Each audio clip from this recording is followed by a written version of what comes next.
கர்த்தராகிய இயேசு கிறிஸ்துவின் இனிய நாமத்தினாலே நேயர்கள் அனைவருக்கும் என்னுடைய அன்பின் வாழ்த்துக்களை தெரிவித்துக் கொள்கிறேன். இந்த லெந்து நாட்களிலே 4 தொடர் செய்தியாக கர்த்தரின் பார்வையில் இந்த சீரீஸில் இது 4வது செய்தியாக உங்களோடு இந்த நாளில் நான் பேச இருக்கிறேன். இதற்கு முன்னால் இது வரைக்கும் நம்ம பார்த்தது கர்த்தரின் பார்வையில் சிலுவையில் மீட்பு அப்படின்றத பார்த்தோம், அப்புறம் சிலுவையில் அன்புன்றதை பார்த்தோம், சிலுவையினால் நீதிமான் அப்படிங்கிறத பார்த்தோம். இந்த செய்திகளுடைய முக்கியமான ஒரு கண்ணோட்டம் என்ன அப்படின்னாக்கா, நம்முடைய வாழ்க்கையின் நிலையிலிருந்து உலகத்தையும் வாழ்க்கையும் கர்த்தரையும் பார்க்காம கர்த்தருடைய பார்வையில் நம்மையும் உலகத்தையும் கர்த்தர் நமக்காக என்ன செய்து கொண்டிருக்கிறாருங்கிறத பார்க்கறது தான் இந்த தொடர் செய்திகளினுடைய முக்கியமான நோக்கம். ஒருவேளை நீங்கள் இந்த நாளில் பலவிதமான கஷ்டங்களில், கண்ணீர்களில், கவலையினால் நீங்கள் சோர்ந்து போய் இருக்கலாம். இல்லை பல விதமான சவால்கள், பிரச்சனைகளை, சோர்வுகளை நீங்கள் சந்திச்சிட்ருக்கலாம். இல்லாவிட்டால் எனக்கு அப்படிலாம் ஒன்றும் பிரச்சனை இல்லைங்க, நான் ஆவிக்குரிய வாழ்க்கையில் இன்னும் ஒரு மேலான நிலைக்கு நான் போகணும், வாழ்ந்துட்டுருக்கிறேன், போகுது, தேக்க நிலையில் இருக்குது, சராசரியாக வாழ்ந்துட்டுருக்கிறேன், இன்னும் ஆழமாக இயேசு கிறிஸ்து சொல்லுகிற அந்த பரிபூரண ஜீவனை இன்னும் என்னால் அனுபவிக்க முடியல அப்படின்னு நீங்கள் யோசிக்கலாம். இந்த ஹீலிங் டச்சுடைய ஊழியமே அதுதான். என்னுடைய மனைவி லெலியனும் நானும் என்ஜிஓ ஏ காலனி திருநெல்வேலியில் நாங்கள் மையமாக வைத்து இந்த ஊழியத்தை நாங்கள் செய்து வருகிறோம். சீன தேசத்தில் ஒரு பழமொழி சொல்லுவாங்க, பசியாக இருக்கிறவனுக்கு நீங்கள் மீனை சுட்டு கொடுக்கறத விட மீனை பிடிக்கிறது எப்படின்னு கற்றுக் கொடுத்துட்டிங்கன்னா அவங்க பிரச்சனை சால்வ் ஆயிரும் அப்படின்னு சொல்லுவாங்க. அதுபோல் ஒவ்வொருவரும் இந்த வேதாகமத்தினுடைய சத்தியங்களை ஆழமான விதத்திலே அறிந்து அனுபவித்து கர்த்தர் சொல்லுகிற இந்த பரிபூரண ஜீவனிலே வாழ வேண்டும் என்பதுதான் எங்களுடைய ஊழியத்தினுடைய முக்கியமான நோக்கம். ஒருவேளை இதுக்கு ஏதாவது நம்ம கரையை செலுத்தணுமா அப்படின்னா இல்லை, இது முற்றிலும் இலவசமாக நாங்கள் உங்களுக்கு கவுன்சிலிங் கொடுக்கவும், ஒரு கோச்சாக இருந்து உங்களை வழி நடத்துவதற்கும் ஆயத்தமாக இருக்கிறோம். என்னுடைய மனைவியினுடைய நம்பரையும் என்னுடைய நம்பரையும் அந்த ஸ்க்ரீனில் தொடர்ந்து நாங்கள் போடுகிறோம். அவசியப்படுகிறவர்கள் நிச்சயமாக தொடர்பு கொண்டு உங்களுடைய வாழ்க்கையில் கர்த்தர் உங்களுக்காக வைத்திருக்கிற அந்த பரிபூரண ஜீவனை பெற்று வாழும்படி உங்களை உற்சாகப்படுத்துகிறேன். இந்த நாளிலே நாம் இந்த செய்தியினுடைய கடைசி செய்தி பக்கம் வந்திருக்கிறோம். அதில் ஆரம்பிப்பதற்கு முன்பாக யோவான் 1ஆம் அதிகாரம் 12ஆம் வசனத்தை நம்ம வாசிக்கலாம்.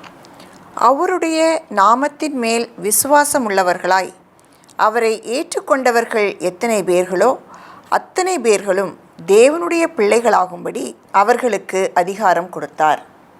இதுவரைக்கும் நம்ம பார்த்தது அவரையே மீட்கும் பொருளாக கொடுத்து நாம் இழந்த அத்தனையும் மறுபடியும் மீட்டுக்கொள்ளும் வரையிலும் கர்த்தர் செயல்பட்டு கொண்டிருக்கிறார் என்று பார்த்தோம். இயேசு கிறிஸ்து தம்மையே அன்பின் பலியாக நமக்காக கொடுத்து நம்ம மேல எவ்வளவு மிகுந்த அன்பு வைத்திருக்கிறார் என்பதை நம்ம பார்த்தோம். கடைசியாக இயேசு கிறிஸ்துவனுடைய தேவ நீதியை அவர் எனக்கு கொடுத்து விட்டு என்னுடைய பாவத்தை அவர் மேல் ஏற்றுக்கொண்டு என்னை நீதிமான் என்று அவர் அறிவிக்கின்றார். கர்த்தர் நம்மளை வெறும் நீதிமான் அப்படின்னு அறிவிக்கிறது மட்டும் இல்லை, இந்த வசனத்தில் நம்ம என்ன பார்க்குறோம் அப்படின்னாக்கா, இயேசு கிறிஸ்துவின் மேல் நாம் விசுவாசம் வைக்கும்போது நாம் அவருடைய பிள்ளைகளாகும்படிக்கான அதிகாரத்தை கொடுத்திருக்கிறார். பிள்ளைகளாகும்படி அதிகாரம் மட்டுமல்ல, பிள்ளைகளுக்குரிய அதிகாரத்தையும் கர்த்தர் நமக்கு இயேசு கிறிஸ்துவனுடைய சிலுவை வழியாக கொடுக்க விரும்புகிறார். இதைத்தான் நம்ம பார்க்க போகிறோம். ஆதியிலே ஏதேன் தோட்டத்தில் கர்த்தர் ஒரு பூரணமான ஒரு வாழ்க்கை ஆதாம் ஏவாளுக்கு கொடுத்திருந்தார். ஆனால் அவர்கள் கலகம் செய்த காரணத்தினாலே அந்த ஏதேன் தோட்டத்திலிருந்து வெளியேற்றப்பட வேண்டிய ஒரு சூழ்நிலை இந்த பாவ கலகத்தினால் ஏற்பட்டது. இது ஆதியாகமம் 3ஆம் அதிகாரம் 23-24 வசனங்களில் நம்ம பார்க்கலாம். அவன் எடுக்கப்பட்ட மண்ணை பண்படுத்த தேவனாகிய கர்த்தர் அவனை ஏதேன் தோட்டத்திலிருந்து அனுப்பிவிட்டார். அவர் மனுஷனை துரத்திவிட்டு ஜீவ விருட்சத்துக்கு போகும் வழியை காவல் செய்ய ஏதேன் தோட்டத்துக்கு கிழக்கே கேருபீன்களையும் வீசிக்கொண்டிருக்கிற சுடரொளி பட்டயத்தையும் வைத்தார். இது எப்படி இருக்குது அப்படின்னாக்கா, ஒரு குடும்பத்தில் ஒரு பையன் ரொம்ப பெரிய தப்பு பண்ணிட்டான்னு வச்சுக்கோங்களேன், செய்யக்கூடாத ஒரு தவறை செஞ்சுட்டான். அப்போ இந்த அப்பா அந்த பையன் செஞ்ச தப்பை ஒருவேளை அவர் மிகவும் வேதனையோடு அந்த பையனை பார்த்து என் மையன் மூஞ்சில் முழிக்காத அப்படின்னு சொல்கிறார்ல, அந்த மாதிரி இருக்கு. பெரிய கலகம் செஞ்சுட்டாங்க. இதுக்கு நியாயப்படி கொடுக்க வேண்டிய தண்டனை என்ன அப்படின்னாக்கா மரணம் தான். ஆனால் கர்த்தர் ஒருவேளை கிருபை என்ன சொல்கிறார், உயிரோட வாழ்ந்துக்கோ, ஆனால் என் மூஞ்சில் முழிக்காத, இந்த தோட்டத்துக்குள்ளே நீ வாழ முடியாது, ஏன்னா நான் உனக்காக ஏற்படுத்தி வைத்திருந்த தோட்டத்தை என்னோடு உள்ள உறவில் நீ அத்தனையும் அனுபவிக்கணும்னு உனக்கு அன்பினால் அழகான இந்த அன்பளிப்பை கொடுத்தேன், அதை நீ அதை தவற விட்டுட்ட அப்படின்னு சொல்கிறார். இதுவரையிலையும் ஏதேன் தோட்டத்தில் ஆதாமும் ஏவாளும் கர்த்தருடைய பிள்ளைகளாக வாழ்ந்துக்கிட்டு இருக்கிறாங்க. ஆனால் கலகம் செய்ததுனால வீட்டை விட்டு துரத்தப்பட்ட தெருவில் வாழ்கிற பிள்ளைகளை போல மனுக்குள்ள வாழ்ந்துட்டு இருக்குது. ஆனால் கர்த்தர் மிகவும் நல்லவர், அவர் பூரண நன்மை உடையவர். அந்த பூரண நல்லவர் மறுபடியும் இந்த நிலையை மீட்டு கொடுக்க வேண்டும் என்பது தான் அவருக்கு விருப்பமே தவிர அவங்க அழிந்து போகணும் என்பது அவருடைய நோக்கம் இல்லை. அதனால தான் கர்த்தர் இஸ்ரவேலை அவர் தெரிந்து கொண்டு இஸ்ரவேலுக்கு இந்த உன்னதமான ஒரு பொறுப்பை கொடுக்குறாரு. யாத்திராகமம் 4ஆம் அதிகாரம் 22ஆம் வசனத்தில் இஸ்ரவேலுக்கு கொடுக்கப்பட்ட அந்தஸ்தை பாருங்க. அப்பொழுது நீ பார்வோனோடே சொல்ல வேண்டியது என்னவென்றால், இஸ்ரவேல் என்னுடைய குமாரன், என் சேஷ்ட புத்திரன். இஸ்ரவேல் என்னுடைய குமாரன், என்னுடைய மகன், சேஷ்ட புத்திரன் அப்படின்னாக்கா முதல் பையன் என் குடும்பத்தில் அப்படின்னு சொல்லும்போது இன்னும் அநேக பிள்ளைகள் இருப்பாங்கன்னு அர்த்தம். இஸ்ரவேல் இனம் என்பது அந்த இனத்திற்கு முதல் பையன் அந்தஸ்து கொடுக்கப்படுகிறது. ஒருவேளை மற்ற உலகத்தினுடைய எல்லா இனங்களும் கர்த்தருடைய குடும்பத்தில் அவருடைய பிள்ளைகளாக பின்னால் சேர்க்கப்படுவார்கள் என்பது தான் இதனுடைய அர்த்தம். ஆனால் நமக்கு தெரிந்தபடி வேதாகமத்தில் இஸ்ரவேல் மக்களோ அவருடைய இந்த அழைப்பிற்கு ஏற்றாற் போல வாழ்ந்தார்களா? அவர் இவ்வளவு அன்பாக அழகாக ஒரு காரியத்தை இஸ்ரவேல் தேசத்து மக்களுக்கு எகிப்திலிருந்து அவர்களை மீட்டு கொண்டு வரும் பொழுது சீனாய் மலையில் அவர்களுக்கு 10 கட்டளைகளை கொடுத்து அவர்கள் போகிற கானான் தேசத்தில் இப்படியாக வாழும் பொழுது உங்களுக்கு எனக்கும் உள்ள உறவு இப்படி இருக்கும் அப்படின்றத யாத்திராகமம் 19ஆம் அதிகாரம் 5ஆம் வசனத்தில் நாம் வாசிக்கலாம். இப்பொழுது நீங்கள் என் வாக்கை உள்ளபடி கேட்டு என் உடன்படிக்கையை கைக்கொள்வீர்களானால் சகல ஜனங்களிலும் நீங்களே எனக்கு சொந்த சம்பத்தாயிருப்பீர்கள். பூமி எல்லாம் என்னுடையது. உலகத்தில் உள்ள எல்லா இனங்களிலும் நீங்கள் தான் என்னுடைய செல்ல பிள்ளைகளாக இருப்பீர்கள். அதுதான் இதனுடைய அர்த்தம். இப்போது என்னுடைய முதல் மகன் மட்டுமல்ல, என்னுடைய செல்ல பிள்ளைகளாக இருக்கணும்னா நீங்கள் என்ன செய்யணும் தெரியுமா? இந்த சீனாய் மலையில் நான் இன்னைக்கு உங்களுக்கு கட்டளைகளை கொடுக்க போகிறேன். அதை தொடர்ந்து எத்தனையோ கற்பனைகளை கொடுக்க போகின்றேன். இந்த கட்டளைகளையும் கற்பனைகளையும் நீங்கள் கை கொண்டு கீழ்ப்படிந்து வாழ்வீங்கன்னா என்னுடைய சொந்த சம்பத்தாக செல்ல பிள்ளையாக இருப்பீர்கள் அப்படின்னு சொல்கிறார். ஆனால் நம்முடைய வேதாகமத்தில் பார்க்கும்போது இந்த இஸ்ரவேல் மக்கள் இந்த அழைப்பிற்கு ஏற்ற ஒரு வாழ்க்கை வாழவில்லை அப்படின்றத மிக தெளிவாக நம்ம பார்க்கலாம். தொடர்ந்து கர்த்தருக்கு விரோதமாக அவர்கள் கலகம் செய்து மறுபடியும் அவர் செய்த பாவங்களுக்காக அவர்கள் தண்டிக்கப்படுகிறத நம்ம பார்க்கலாம். இப்படி நியாயப்பிரமாணத்தின்படி வாழாவிட்டால், நியாயப்பிரமாணத்திற்கு கீழ்ப்படியாமல் வாழ்ந்தா அதனுடைய விளைவு என்ன தெரியுமா? கலாத்தியர் 3ஆம் அதிகாரம் 10ஆம் வசனம் எப்படி சொல்லுகிறது? நியாயப்பிரமாணத்தின் கிரியைக்காரராகிய யாவரும் சாபத்துக்குட்பட்டிருக்கிறார்கள். நியாயப்பிரமாண புஸ்தகத்தில் எழுதப்பட்டவைகளை எல்லாம் செய்யத்தக்கதாக அவைகளில் நிலைத்திராதவன் எவனோ அவன் சபிக்கப்பட்டவன் என்று எழுதியிருக்கிறதே. அப்போது நியாயப்பிரமாணத்தின்படி வாழல ஒரு நபர் அப்படின்னாக்கா அவன் சபிக்கப்படக்கடவன் என்று சொல்லப்பட்டிருக்கிறது. அப்போது நாமும் கூட இன்னைக்கு தெருவில் வாழ்கிற பிள்ளைகளாக இந்த சாபத்தில் நாம் வாழ்ந்து கொண்டிருக்கிறோம். இந்த சாபமான வாழ்க்கையிலிருந்து நம்மை மறுபடியும் மீட்டு கொள்வதற்காக கர்த்தராகிய இயேசு கிறிஸ்து, பிதாவாகிய தேவன் இருவருமாக சேர்ந்து இந்த தெருவில் வாழ்கிற பிள்ளைகளுக்கு, சாபத்தின் கீழே வாழ்கிற பிள்ளைகளுக்கு ஒரு வழியை ஆயத்தப்படுத்துகிறாங்க. அதுதான் நம்ம பார்க்குறோம். இயேசு கிறிஸ்து அவர் இந்த நியாயப்பிரமாணத்திற்கு கீழாக காலம் நிறைவேறின போடு வந்தார் என்று சொல்லி கலாத்தியர் 4ஆம் அதிகாரம் 5ஆம் வசனம் இதை நமக்கு சொல்லுகிறது. காலம் நிறைவேறின போது ஸ்திரீனிடத்தில் பிறந்தவரும் நியாயப்பிரமாணத்திற்கு கீழானவருமாகிய தம்முடைய குமாரனை தேவன் அனுப்பினார்.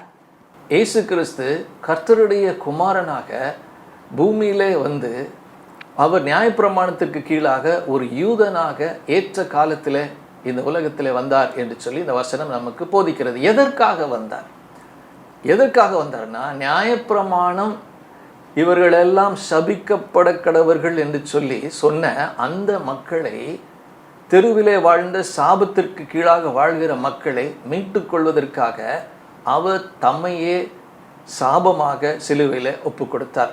இதை கலாத்தியர் 3:13 நம்ம வாசிக்கிறோம்.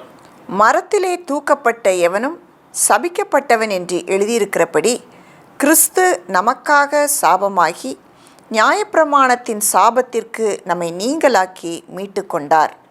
இயேசு கிறிஸ்து ஒரு யூதனாக நியாயப்பிரமாணத்தின் கீழாக வாழ்ந்து எல்லா நியாயப்பிரமாணங்களையும் சரியாக பின்பற்றி அதெல்லாம் நிறைவேற்றி பூரணராக, பரிசுத்தராக, பாவம் இல்லாதவராக, நியாயப்பிரமாணத்தின்படி குற்றம் சாட்டப்படத்தக்கதாக இல்லாதவராக அவ்வளவு ஒரு தூய்மையான வாழ்க்கையை வாழ்ந்து அவர் அந்த மரத்திலே மரித்த காரணத்தினாலே இந்த நியாயப்பிரமாணத்தினுடைய சாபம் நீங்கிவிட்டது. இப்பொழுது தெருவில் வாழ்கிற பிள்ளைங்க அவருடைய வீட்டுக்குள்ளே வரலாம். இதை விளக்குறதுக்காக ஒரு ஊமை சொல்லுகின்றேன். ஒரு அப்பா, ஒரு பையன், இவங்க 2 பேரும் ஒருத்தரை பிரிஞ்சதில்லை. அவர்கள் ஒருவரை ஆழமாக நேசித்து அந்த வீட்டில் சந்தோஷமாக வாழ்ந்து கொண்டிருக்கிறாங்க.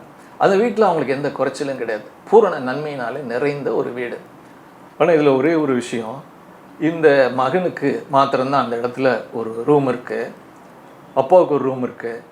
இவங்க 2 பேரும் அதில் எல்லா நிறைவும் இருக்குது, தேவையான அத்தனையும் இருக்குது. ஆனால் அதற்கு மேலே அங்கே யாருக்கும் இடம் இல்லை. அப்போ ஒரு நாள் தெருவில் வாழ்கிற ஒரு பையனை பார்க்குறாங்க. 2 பேரும் போகும்போது பார்க்கும்போது தெருவில் பாவம் போல் அழுக்கான ட்ரெஸ்ஸு, மேலெல்லாம் அசிங்கம், அவனுக்கு பசியும் பட்டினியுமா பரிதாபமாக இருக்கிறான். அவனை பார்த்த உடனே இவங்களுக்கு மனதுருக்கம் வருது. ஐயோ, பாவம் போல் இருக்கிறானே, இந்த பையனை நம்ம வீட்டுக்குள்ளே ஏற்றுக்கொண்டு அவனுக்கு நமக்கு எவ்வளவோ நன்மைகள் இருக்குது, இதை கொடுக்கலாமே அப்படின்னு சொல்லி 2 பேரும் தீர்மானம் பண்ணுறாங்க. ஆனால் என்ன பிரச்சனை அப்படின்னா, அந்த வீட்டில் இடம் இல்லை. இப்போ 2 பேரும் பேசுகிறாங்க. 2 பேருக்கும் அந்த பையன் மேலே அவ்வளவு ஒரு அன்பு, அளவு கிடந்த மனது இருக்கும். அதனால் ஒரு முடிவு எடுக்கிறாங்க. என்ன முடிவுனா, இந்த மகன் சொல்கிறாரு, நான் வேணா வீட்டை விட்டு போயிடுறேன், நான் வீட்டுக்கு வெளியில் போயிடுறேன், என் இடத்துல அந்த பையனை ஏற்றுக்கொள்ளுங்கப்பான்னு சொன்னேன். அப்பாவும், நான் இதுதான் மகனே யோசித்தேன், நீயே சொல்லிட்ட, ஆனால் உன்னை பிரிகிறது எனக்கு ரொம்ப வேதனை தான், ஆனாலும் அவனை அந்த ஆசீர்வாதத்தை பெற்றுக்கொள்ளணும், அவன் அந்த ஆசீர்வாதத்தை பெற்றுக்கொள்ளணும்னா இதுதான் ஒரே வழி அப்படின்னு சொன்னார். இது வேற யாரும் இல்லைங்க, நம்ம ஆண்டவராகிய இயேசு கிறிஸ்து. மத்தேயு 27:46. 9ஆம் மணி நேரத்தில் இயேசு ஏலி ஏலி லாமா சபக்தானி என்று மிகுந்த சத்தமிட்டு கூப்பிட்டார். அதற்கு என் தேவனே, என் தேவனே, ஏன் என்னை கைவிட்டீர் என்று அர்த்தமாம். யோசித்து பாருங்க, ஆதி முதல் நமக்கு ஆதின்னா என்னன்னு தெரியாது, அந்தம்னா நமக்கு என்னன்னு தெரியாது. பிதாவும் குமாரனும் ஒருவரை ஒருவர் விட்டு பிரிஞ்சதே கிடையாது. ஆனால் இந்த சிலுவையில் கர்த்தர் இயேசுவை பார்த்து என் மூஞ்சில் முழிக்காத அப்படின்னு சொல்கிறது போல, வீட்டை விட்டு வெளியேற்றப்பட்டது போல இயேசு கிறிஸ்து இந்த இடத்துல அங்கலாய்க்கிறார்.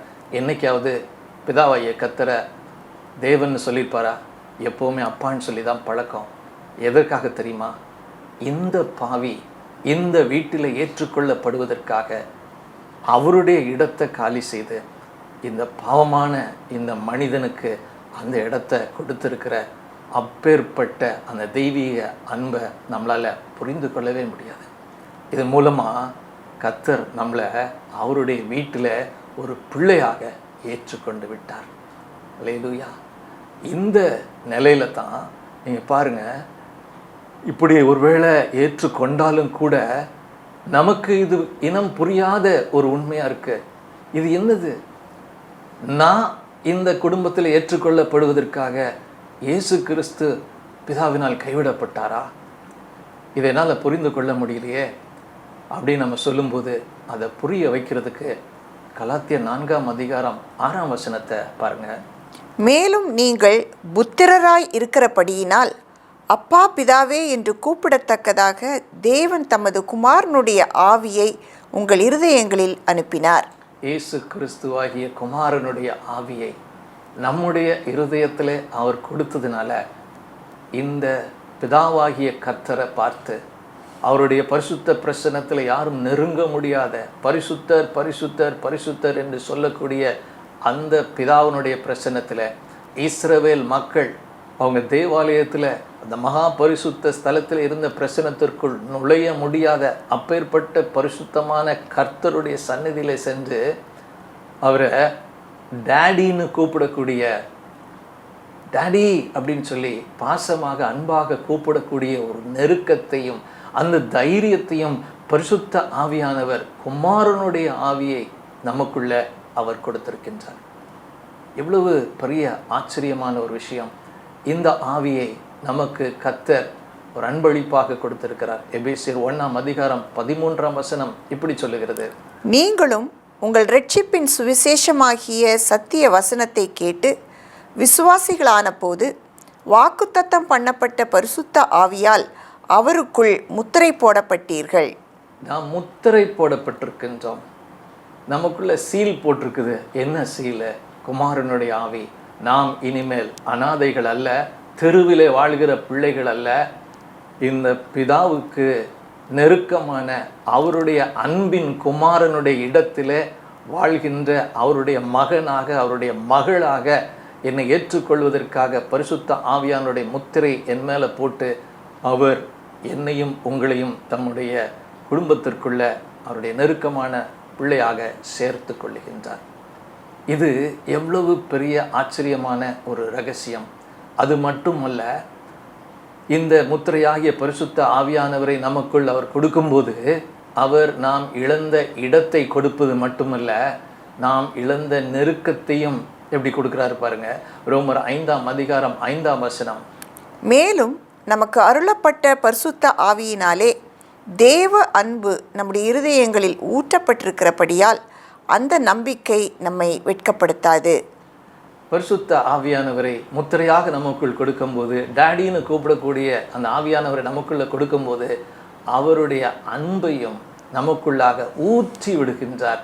கொஞ்சம் நெஞ்சம் இல்லை, நிறைவாக முழுவதுமாக நம்மால் புரிய முடியாத அளவிற்கு அந்த அன்பை நமக்குள்ளாக அவர் ஊற்றி விடுகிறார். இந்த பரிசுத்த ஆவியானவர் மூலமாக தேவ அன்பை நாம் அனுபவிக்கிறவர்களாக, இந்த தேவ அன்பை அனுபவிக்கிறது மட்டும் இல்லை, இதை அனுபவித்து மற்றவர்களுக்கும் கொடுக்கிறவர்களாக. ஒருவேளை நாம் ஒரு டேம் இருக்குதுன்னு வச்சுக்கோமே, அந்த டேமில் தண்ணி வந்துக்கிட்டே இருக்குது, நிரம்பிருச்சு. அது நிரம்பி இந்த பக்கம் திறந்து விடலை அப்படின்னா டேம் உடஞ்சி போயிடும். அப்போது அதே போல் நாம் கர்த்தருடைய அன்பை நம்ம பெற்றுக்கிட்டே இருந்தாக்கா, இது எனக்கு ஏன் மேலே அன்பு செலுத்துகிறாருன்னு அதில் நம்ம நிறைவாகி விட முடியாது. இந்த அன்பை மற்றவர்களுக்கும் திறந்து கொடுக்கும்போது அவருடைய அன்பு மேலும் நம்ம வழியாக ஓடி மற்றவர்களையும் இந்த தேவ அன்புக்குள்ளே கொண்டு வருகிற அப்படிப்பட்ட அவருடைய மகனாக மகளாக வாழும்படிக்கு கர்த்தர் நம்மளை அழைக்கிறார். இந்த இடத்த மட்டும்தான் கர்த்தர் கொடுத்தாரா? நம்ம முதல்ல பார்த்தோம், அந்த பிள்ளை என்ற அதிகாரத்தையும் கொடுக்கிறார், அந்த பிள்ளைக்குரிய அதிகாரத்தையும் கொடுக்கின்றார். அது என்னது? எபேசியர் 2ஆம் அதிகாரம் 6-7 வசனங்களை பார்க்கலாம். கிறிஸ்து இயேசுவுக்குள் அவர் நம்மிடத்தில் வைத்த தயவினாலே தம்முடைய கிருபையின் மகா மேன்மையான ஐஸ்வர்யத்தை வரும் காலங்களில் விளங்க செய்வதற்காக கிறிஸ்து இயேசுவுக்குள் நம்மை அவரோடே கூட எழுப்பி உன்னதங்களிலே அவரோடே கூட உட்காரவும் செய்தார். எவ்வளவு பெரிய உன்னதமான ஒரு நிலையை கர்த்தர் நமக்கு கொடுத்திருக்கிறார் பாருங்க. அவருடைய பிள்ளையாக நம்ம ஏற்றுக்கொண்டது மட்டுமல்ல, அவரோடு உன்னதங்களிலே உட்கார செய்திருக்கிறார். ஏற்கனவே உட்கார செஞ்சிட்டார். இது நமக்கு, இந்த ரகசியம் நமக்கு புரிவது கொஞ்சம் கஷ்டமாக இருக்குது. நான் ஏற்கனவே கர்த்தரோடு அவருடைய உன்னதங்களிலே அவரோடு வீற்றிருக்கிறேனா, அவரோடு உட்கார்ந்துட்டுருக்கிறேனா? இவ்வளோ ஒரு சின்ன ஒரு உதாரணத்தை நான் சொல்லி விளக்க விரும்புகிறேன். ஆப்பிரிக்கா கண்டத்தில் ஒரு மிகவும் பரிதாபமான ஒரு தேசம், உள்நாட்டு போர், வறுமை, மேலும் பஞ்சம், அங்கே வேலை வாய்ப்பு கிடையாது, வியாதி, ஒரே பிரச்சனைகள் நிறைந்த ஒரு தேசம். இந்த தேசத்தில் ஒரு குடும்பம் வாழ்ந்துட்டுருக்குது. அப்போ அவங்க ஒரு நாள் கேள்விப்படுறாங்க, யுஎஸ்ஏ அப்படின்னு அமெரிக்கான்னு ஒரு தேசம் இருக்கான், அந்த தேசத்தில் ரொம்ப செழிப்பாக இருக்குதான், அங்கே பாதுகாப்பு இருக்குதான், சண்டைலாம் இல்லையாம், அங்கே வேலை வாய்ப்பு நல்லா இருக்கான், பிள்ளைகளுக்கு நல்ல கல்வி வாய்ப்புலாம் இருக்கான், இப்படி நல்ல ஒரு அழகான ஒரு தேசம் இருக்குது அப்படின்னு சொல்லி கேள்விப்படுறாங்க. அப்போது இவங்க என்ன பண்ணுறாங்க, சரி இது நல்ல ஐடியாவாக இருக்கே, நம்ம அந்த தேசத்துக்கு நம்ம இடம்பெயர்ந்து அங்கே போயிடலாம், நம்ம அந்த தேசத்தினுடைய குடிமக்கள் ஆயிட்டாக்கா, அப்போது இந்த பரிதாபமான தேசத்தில் இதெல்லாம் நம்ம அனுபவிக்க வேண்டிய அவசியம் இல்லையா அப்படின்னு சொல்லி முடிவெடுத்தாங்க. அதுக்காக அவங்க யுஎஸ்ஏக்கு அப்ளை பண்ணாங்க. அங்கே கொஞ்ச நாள் ஆச்சுது. அப்புறம் திடீர்னு ஒரு நாள் செய்தி வந்தது, உங்களை யுஎஸ்ஏக்கு நாங்கள் வரவழைக்கிறோம், நீங்கள் தாராளமாக எங்கள் தேசத்தில் வந்து குடியேறலாம் அப்படின்னு சொன்னோடனே இவங்களுக்கு ஒரே பெரிய சந்தோஷம். அப்போ இந்த ஏழ்மையான பரிதாபமான ஆபத்து நிறைந்த இந்த தேசத்தை விட்டு நம்ம என்ன பண்ணிடலாம், ஒரு பாதுகாப்பான நல்ல தேசத்துக்கு போயிடலாம் அப்படின்னு சந்தோஷப்பட்டாங்க. ஆனால் அதில் ஒரு சின்ன ஒரு நிபந்தனை இருந்துச்சு. என்ன நிபந்தனைன்னா, இதெல்லாம் நல்லது தான், ஆனால் நீங்கள் வந்து உங்கள் கவர்மெண்ட்லேருந்து இதெல்லாம் பேப்பர்ஸையும் கிளியர் பண்ணி 2 கவர்மெண்ட்டும் அரசாங்கங்களும் சேர்ந்து செய்து கடைசியில் தான் உங்களை வந்து எங்கள் தேசத்துக்குள்ளே எடுத்துக்குவோம் அப்படின்னு சொன்னாங்க. இதுக்கு சுமார் 2 வருஷம் ஆகும், நீங்கள் பொறுமையாக இருக்கணும் அப்படின்னாங்க. கொஞ்சம் அவங்களுக்கு கேட்டவுடனே கொஞ்சம் சங்கடமாக இருந்தது. ஆனால் அவங்களுடைய மனசில் இப்போ என்ன தெரியுமா, இனிமேல் நான் இந்த ஏழ்மையான பரிதாபமான ஆபத்து நிறைந்த தீமையான இந்த நாட்டினுடைய குடிமக்கள் அல்ல, இனிமேல் நான் ஒரு நல்ல தேசத்தில் குடிமக்களாக இருக்க போகிறோம் அப்படின்னு சொல்லி அந்த குடும்பம் அந்த கற்பனையிலே வாழ்ந்துட்டு இருந்தாங்க. அங்கே போனால் இப்படி இருக்கும், அங்கே இருந்தால் இப்படி இருக்கும், அங்கே எங்களுக்கு பாதுகாப்பு இருக்கும், இப்படி பல விதங்களில் அந்த மனநிலையிலே வாழ்ந்துட்டு இருந்தாங்க. இதே மாதிரி தான் இன்னைக்கு நாம் இந்த பாவம் நிறைந்த தீமை நிறைந்த உலகத்தில் வாழ்ந்துட்டுருக்குறோம். ஆனால் உண்மை என்ன அப்படின்னாக்கா, இயேசு கிறிஸ்துவின் சிலுவையின் மேலே நாம் விசுவாசத்தை வைக்கும்போது அவர் நமக்கு பிதாவினுடைய சொந்த செல்ல பிள்ளை ஆகிறதுக்கான ஒரு இடத்த கொடுத்துறது மட்டும் இல்லை, அவரோடு உன்னதங்களில் உட்காரவும் செய்திருக்கிறாராம். அந்த உன்னதங்களில் உட்கார செஞ்சுருக்கிறதுனால நாம் மனசு இப்போ எங்கே இருக்குன்னா உன்னதங்களில் இருக்குது. நம்ம இந்த உடல் வாழ்க்கை இங்கே தான் வாழ்ந்துட்டுருக்குறோம். ஆனால் நம்முடைய ஆவியோ நம்முடைய மனசோ எல்லாமே முழுசும் எங்கே தான் இருக்குன்னா இந்த உன்னதங்களில் இருக்குது. அந்த உன்னதங்களில் இருக்கிற அதிகாரத்தில் நம்ம வாழ்ந்துட்டுருக்குறோம். எப்படின்னாக்கா, இப்போ உதாரணத்துக்கு இந்த ஆப்பிரிக்க கண்டத்தில் தான் வாழ்ந்துட்டுருக்குறாங்க. இவங்களுக்கு ஏதாவது ஒரு பிரச்சனை வந்துருச்சுன்னா அமெரிக்கா கவர்மெண்ட் உடனே வந்துடும். ஏன், அவங்க எங்கள் நாட்டினுடைய பிரஜைகள், எங்கள் நாட்டினுடைய குடிமக்கள், அவங்களுக்கு எந்த தீமையும் நடந்துடக்கூடாது, அவங்களுக்கு தேவையான எல்லா நல்ல காரியங்களையும் நாங்களே பார்த்துக்கொள்வோம். அதே போல தான் நம்ம பரலோக ராஜ்யத்தில் அவரோடு அமர்ந்திருக்கிற உட்கார்ந்திருக்கிற அந்த அதிகாரம் நிறைந்த இடத்துல இருக்கிறதுனால நமக்கு பரலோக ராஜ்யத்தின் சேனைகள், பரலோக ராஜ்யத்தின் ராஜாவே நம்முடைய சார்பாக இருக்கிறதுனால இந்த பாழான தீமை நிறைந்த பூமியில் வாழும் பொழுது நமக்கு முழு பாதுகாப்பையும் நமக்கு தேவையான அத்தனையும் அவரே பார்த்து கொள்ளுகிறார். நம்மளை எதுக்காக கூப்பிடுறாருன்னா, என்னுடைய மகனா மகளா நீ வாழ்வியா, என்னுடைய மகனா மகளா வாழ்ந்து நீ நான் கொடுக்குற இந்த மேலான அதிகாரத்தில் உட்கார்ந்து நீ என்னோடு வாழ விரும்புறியான்னு அழைக்கிறார். இந்த அதிகாரத்தில் இன்னொரு விஷயத்தையும் சொல்லி முடிக்க விரும்புகிறேன். மிக முக்கியமாக இந்த அதிகாரம் இன்னைக்கு பூமியில் இருக்கிற எல்லா சூழ்நிலைகளுக்கு மேலே நமக்கு அதிகாரத்தை கொடுக்கறது. அதுதான் வந்து ஸ்லாக்கியம். நமக்கு கொடுக்கப்பட்டிருக்கிற மாபெரும் ஸ்லாக்கியங்கள். ஒன்று, அவருடைய பிள்ளையாக இருக்கும்படி. 2வது, அவருடைய அதிகாரம். எதற்கு மேலெல்லாம் அதிகாரம்? ஏற்கனவே நமக்கு ஞாபகம் இருக்கும், பிசாசினுடைய தலையை நசுக்கினதுனால பிசாசுக்கு மேலே எனக்கு அதிகாரம் உண்டு. கிறிஸ்துவின் மூலமாக, சிலுவையின் மூலமாக இந்த அதிகாரத்தை ஏற்கனவே நமக்கு கொடுத்து விட்டார். அதே போல் இந்த உலகத்தின் மேலே நமக்கு அதிகாரம் இருக்கிறது. ஏன்னா இயேசு கிறிஸ்து உலகத்தை ஜெயித்து விட்டார். கண்டிப்பாக நமக்கு வந்து பாவத்தின் மேல் அதிகாரம் இருக்கிறது. ஏன்னா இயேசு கிறிஸ்து பாவத்தை சிலுவையில் அவர் முற்றிலுமாக அழித்து விட்டார். மரணத்தின் மேல் அதிகாரம் இருக்கு. ஏன்னாக்கா இயேசு கிறிஸ்து மரித்து உயிர்த்தெழுந்து மரணத்தை ஜெயித்து விட்டார். இயேசு கிறிஸ்துவுக்கு என்னெல்லாம் உரிமை இருக்கோ, பிதாவுடைய சொந்த ஒரே பேரான குமாரனாக என்னெல்லாம் உரிமை இருக்கோ அத்தனை உரிமைகளும் அதிகாரமும் நமக்கும் உண்டு. அருமையானவர்களே, இந்த அதிகாரத்தில் நம்ம வாழ்ந்து கொண்டிருக்கிறோமா? அநேக நேரங்களில் நமக்கு கிடைச்சிருக்கிற அதிகாரம் இனிமேல் தான் வரும், நமக்கு இந்த அதிகாரங்கள்லாம் இனிமேல தான் வரும்னு நம்ம நினச்சிட்டு இருக்கிறோம். ஆனால் உண்மை என்ன தெரியுமா? ஏற்கனவே சிலுவையின் மூலமாக இயேசு கிறிஸ்து சகலத்தையும் செய்து முடித்து விட்டார். நாம் அதை பெற்றுக்கொள்கிற ஒரு வாழ்க்கை வாழ்கிறது தான் நமக்காக கர்த்தர் வச்சிருக்கிறார். நம்ம கர்த்தருக்கு நம்மை முற்றிலுமாக அர்ப்பணித்து இந்த ஸ்லாக்கியத்தை பெற்றுக்கொள்வோமா? எங்களை நேசிக்கிற நல்ல கர்த்தாவே, இந்த நாளிலே நாங்கள் கேட்ட சத்தியத்தின்படி நீர் எங்களை உம்முடைய சொந்த பிள்ளையாக, மகனாக, மகளாக ஏற்றுக்கொண்டு விட்டீர். ஏற்கனவே நாங்கள் உம்முடைய பிள்ளைகள் என்ற அந்த நிச்சயத்துக்காக, உறுதிக்காய் நன்றி. அதை உறுதி செய்ய, நிச்சயிக்க எங்களுக்குள் கொடுத்திருக்கிற பரிசுத்த ஆவியானவருக்காய் நன்றி. இந்த பரிசுத்த ஆவியானவர் மூலமாக நீர் எங்களுக்குள் ஊற்றி இருக்கின்ற உம்முடைய தெய்வ அன்புக்காய் நன்றி. இந்த முத்திரையான பரிசுத்த ஆவியானவருக்காய் நன்றி.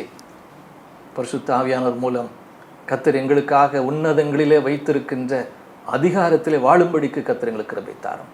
பிசாசின் மேலும், உலகத்தின் மேலும், பாவத்தின் மேலும், மரணத்தின் மேலும் நாங்கள் அதிகாரமுடையவர்களாக வாழ்வதற்கு கர்த்தர் நீர் கொடுத்திருக்கிற இந்த மாபெரும் ஸ்லாக்கியத்தை நாங்கள் பெற்று வாழ எங்களுக்கு கிருபை தாரும். ஆவியானவர் தொடர்ந்து இந்த சத்திய பாதையில் எங்களை நடத்தும். இயேசுவின் மூலம் ஜெபம் கேளும் நல்ல பிதாவே. ஆமென். Thank you and God bless you.